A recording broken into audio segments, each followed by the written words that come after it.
All hell broke loose in the Karnataka BJP unit as Rural Development Minister K.S. Ishwarappa formally lodged a complaint with Governor Vajubhai Vala against none other than Chief Minister B.S. Yediyurappa, wondering what caused the senior BJP leader to speak against his own party colleague. I will tell you all that you need to know about the ongoing Nataka in Karnataka. I am Neha Bhan and you're watching TV9 News. Now, in his complaint to Governor Vajubhai Vala, Minister K.S. Ishwarappa accuses Chief Minister B.S. Yediyurappa of interfering in his department to favour people close to him and allocating huge funds to constituencies of MLAs close to him and the opposition parties, while very conveniently ignoring own party MLAs. He writes that he did try to raise these issues with the Chief Minister, but his complaints were overlooked. He also claims that Prime Minister Narendra Modi as well as Home Minister Amit Shah have been apprised of the situation.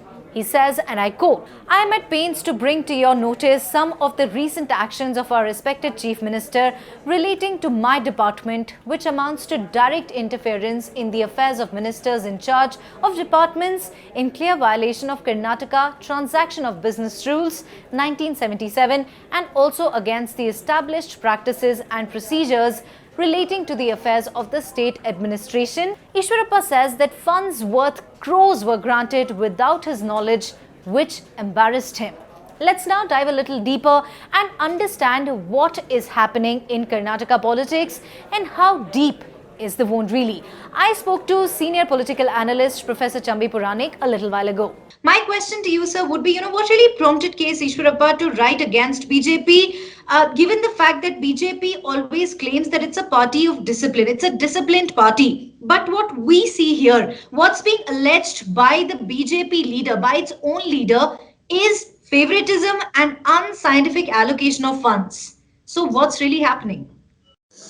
You can't say it's against BJP. It is against the attitude or position or stand taken by the chief minister. So let us put it like that. Because if it is against BJP, it becomes anti-party activity. And Ishwarappa, being a very senior and seasoned politician, Yediyurappa's equal level, I don't think he will stoop to that level. But there could be genuine reasons, in the allocation of funds.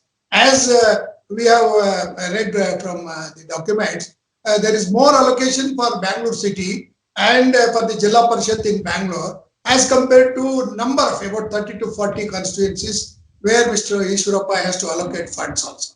Even to the extent of 5 lakhs a particular place, it has been allotted, between 5 to 15, 20 crores, they have to allot it. So it means there is a kind of uneven allocation of funds. This has been going on. This is not nothing new, that is there. So, but what is this unilateral style of working? Why can't B.S. Yediyurappa allow others to function independently, sir? Of late, I also feel that Mr. Yediyurappa is trying to corner all powers to himself.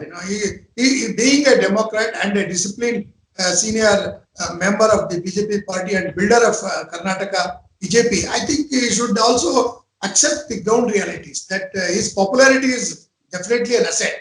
But that itself is not enough. Yediyurappa knows that he has majority of MLAs supporting him, but that itself is not enough. That's why this Operation Kamala and many other things have taken place. So that means to say, many leaders are happy with B.S. Yediyurappa's style of functioning. We first had Basana Gowda, Patil Yatnal, and of course many other leaders as well. And we now have K.S. Ishwarappa saying that I'm not happy with the way B.S. Yediyurappa functions. So, the question here that needs to be asked is that BJP carries this image of working with unity, but the same cannot really be seen in Karnataka. Why do you think this is happening? No, dissension has been there. You mentioned the case of incorrigible Basana Patil Yatnal. That is considered as is not taken seriously. That's my opinion. Otherwise, High Command would have taken action either way. But he goes on doing it. Maybe there is a remote control in High Command which says that there should be a checkmate for Yediyurappa, and Mr.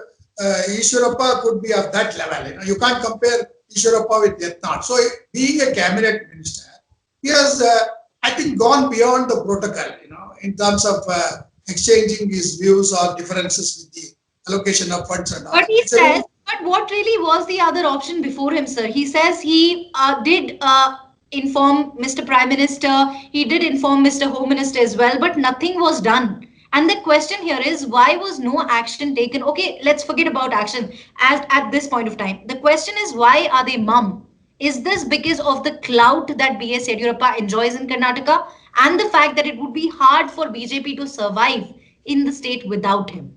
You are right, Neha. Neha, your assessment of saying that Mr. Yediyurappa is an indispensable asset for BJP, even before election or after election during the government. But he is also, becoming, he's reaching the age of saturation. So probably this will be his last term as chief minister. My Otherwise, question is why are the senior leaders mum? Why hasn't High Command done anything in this regard?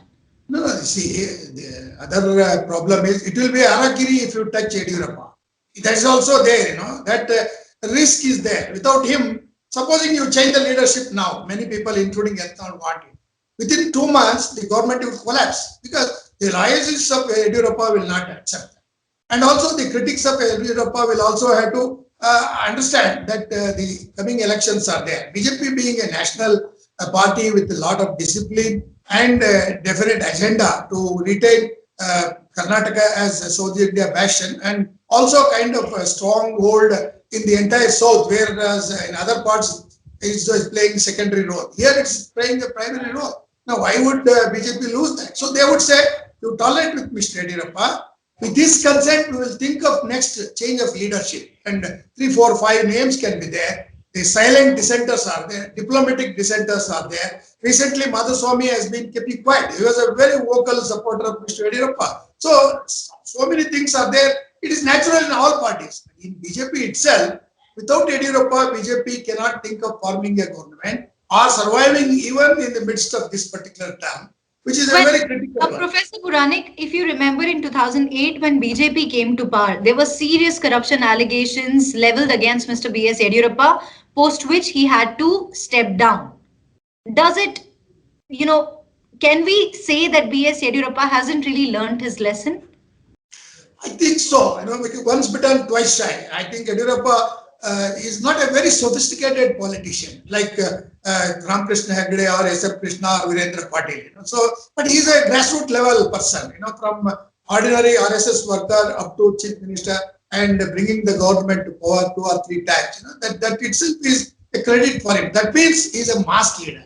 Mass leader may not be a sophisticated or tricky leader. And his corruption cases, one by one, is trying to sort out through courts and all that. It will take time. That cannot be taken as an immediate reason also. Even when he went to prison under the kind of accused position he had. So because of chief ministership, he had to resign and give it to Sadananda Gowda and also Jagdish Shettar. These are all dissidents. They are dissidents within the party, but they know the discipline of the party. So that means to say, there are many contenders. There are no new contenders.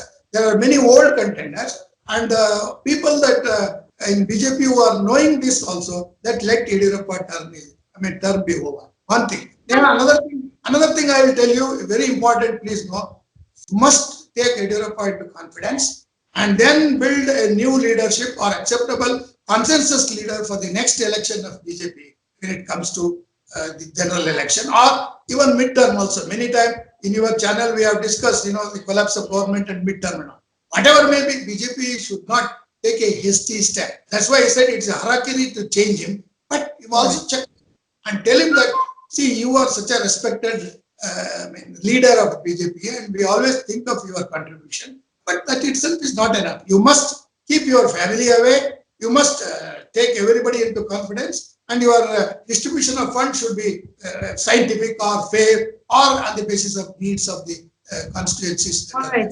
The tensions between K.S. Ishwarappa and B.S. Yediyurappa escalated in 2016 as both the leaders wanted to prove their mettle in Shivamogga.